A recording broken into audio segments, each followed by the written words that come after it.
যৌন চাহিদা প্রত্যেকটি মানুষের শরীরের একটি স্বাভাবিক চাহিদা। যৌন মিলন যদি আনন্দদায়ক এবং তৃপ্তিদায়ক হয়ে থাকে তাহলে এটি অবশ্যই আপনার স্বাস্থ্যের জন্য খুবই ভালো। তবে যদি এই বিষয়টি আপনার জন্য আনন্দদায়ক না হয়ে থাকে তাহলে এটা কিন্তু আসলে একটু বেদনাদায়ক।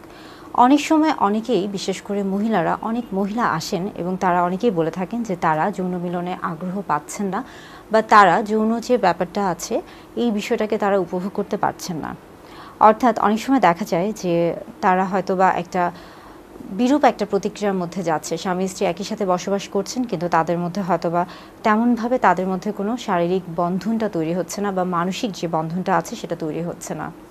এটা আসলে কেন হয়? অনেক সময় দেখা যায় যে আমরা মনে করি যে আমাদের হয়তোবা বিভিন্ন রকম কাজে আমরা থাকি, ব্যস্ত থাকি। আজকাল আমাদের যে জীবনযাপনের যে প্রক্রিয়া, যে আমাদের যে জৈবিক যে চাহিদাগুলো রয়েছে, আসলে সবকিছু মেটাতে গিয়ে আমরা দেখা যাচ্ছে যে অনেক বেশি একটা যান্ত্রিক জীবনে চলে গিয়েছি।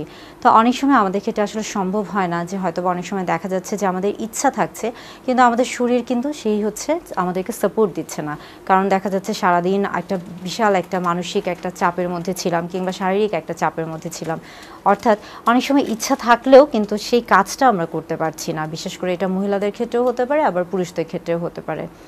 আবার অনেক সময় দেখা যাচ্ছে এই বিষয়টার ক্ষেত্রে দেখা যায় যে আপনি বিভিন্ন রকমের রোগে ভুগছেন। অর্থাৎ আমরা বলে থাকি ক্রনিক কোনো ডিজিজ। দেখা যাচ্ছে যে আপনার কোমরবিড কন্ডিশনগুলো, অনেক সময় অনেকের কিডনি রোগ বা আপনার হার্টের কোনো সমস্যা বা ডায়াবেটিস, এই ধরনের যে সমস্যাগুলো রয়েছে বা শ্বাসকষ্ট, এই সমস্যাগুলোতে আপনি যদি অনেক দিন ধরে ভুগতে থাকেন এবং এগুলোর জন্য যদি অনেক দিন ধরে ওষুধ খেয়ে থাকেন, সেগুলোর কিন্তু একটা পার্শ্ব প্রতিক্রিয়া থেকে আপনার এই যে যৌন চাহিদা সেটা কিন্তু আস্তে আস্তে কমে যায় বা হারিয়ে যায়।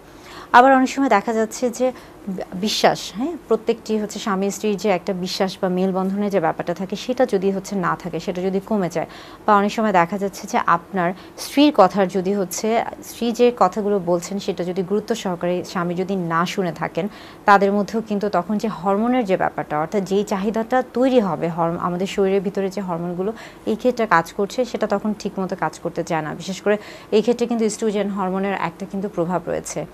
এই প্রত্যেকটা কারণে কিন্তু দেখা যাচ্ছে যে যৌন মিলনে একটা অনীহা চলে আসে। যদি এমন সমস্যা হয়ে থাকে সেই ক্ষেত্রে সবসময় মনে রাখবেন যে আপনার যে সমস্যা এটা অবশ্যই সবার প্রথমে আপনি আপনার সঙ্গীর সাথে এটা খোলামেলা আলাপ করার চেষ্টা করুন। এটা এমন না যে আপনি আপনার সঙ্গীকে বললে উনি রেগে যাবে বা আপনাকে ভুল বুঝবে, বরং আপনারা যদি এরকম কোনো সমস্যায় ভুগে থাকেন তাহলে অবশ্যই খোলামেলাভাবে আলাপ আলোচনা করবেন। এবং যদি আপনাদের এই ক্ষেত্রে মনে করেন যে দুজন মিলে খোলামেলা আলাপ আলোচনা করার পরেও কোনো সমাধান হচ্ছে না, সেই ক্ষেত্রে অবশ্যই একজন চিকিৎসকের শরণাপন্ন হবেন। এই ক্ষেত্রে কিন্তু আমরা বলে থাকি যে কাউন্সিলিংয়ের যে বিষয়টা, যেমন দেখা যাচ্ছে যে অনেক সময় আমরা বলে থাকি যে কাপল থেরাপি, অর্থাৎ স্বামী স্ত্রী উভয়ের ক্ষেত্রে কাউন্সিলিংয়ের যে বিষয়টি এটাও করতে পারেন। আবার অনেক সময় আমরা বলে থাকি যে সেক্স থেরাপি, এটাও প্রয়োজন হয়ে থাকে। অনেক সময় অনেকে বুঝতে পারে না যে আসলে যে কোনভাবে, কোন বিষয়, কোন জিনিসটার প্রতি আসলে গুরুত্ব দিলে একজন নারীর বা একজন পুরুষের এই যে যৌন চাহিদাটা সেটা কিনা উত্তেজনাটা তৈরি হবে। তাই প্রত্যেকটা জিনিস আসলে সূক্ষ্মভাবে একটু বিবেচনা করতে হবে। যদি কোনো কারণে যৌন আগ্রহ আসলে কমে যায় বা যৌন আকাঙ্ক্ষা কমে যায়, সেটাকে আপনি সেই ক্ষেত্রে আপনি লজ্জা পাবেন না বা হতাশ হবেন না। আত্মবিশ্বাস বজায় রাখবেন সবসময় এবং আপনার যে নিকটস্থ চিকিৎসক রয়েছে তার শরণাপন্ন হবেন। আপনি যদি মনে করেন যে আপনার দিন দিন যৌন চাহিদা কমে যাচ্ছে বা উত্তেজনা কমে যাচ্ছে, সেক্ষেত্রে আপনি আত্মবিশ্বাস হারাবেন না এবং এক্ষেত্রে সংকুচিতও বোধ করবেন না। আপনি অবশ্যই আপনার চিকিৎসকের শরণাপন্ন হবেন এবং তার পরামর্শ অনুযায়ী ওষুধ সেবন করবেন কিংবা তার পরামর্শ মেনে চলবেন।